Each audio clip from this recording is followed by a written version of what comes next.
Saudi আরবে আবাসন, শ্রম ও সীমান্ত নিরাপত্তা আইন লঙ্ঘনের অভিযোগে এক সপ্তাহে 14,154 জন প্রবাসীকে গ্রেফতার করেছে দেশটির নিরাপত্তা বাহিনী। 23 থেকে 29 জুলাই পর্যন্ত পরিচালিত অভিযানে গ্রেফতারদের মধ্যে 12,613 জনকে নিজ দেশে ফেরত পাঠানো হয়েছে।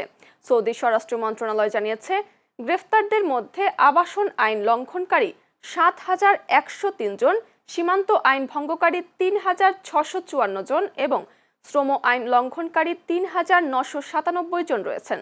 অবৈধভাবে প্রবেশের চেষ্টা, দেশত্যাগের চেষ্টা এবং অবৈধ প্রবাসীদের সহায়তার অভিযোগেও কয়েকজনকে আটক করা হয়েছে। বর্তমানে 30,000-এর বেশি ব্যক্তি আইনি প্রক্রিয়ার আওতায় রয়েছেন। কর্তৃপক্ষ জানিয়েছে, আইন লঙ্ঘনকারীদের বিরুদ্ধে অভিযান অব্যাহত থাকবে।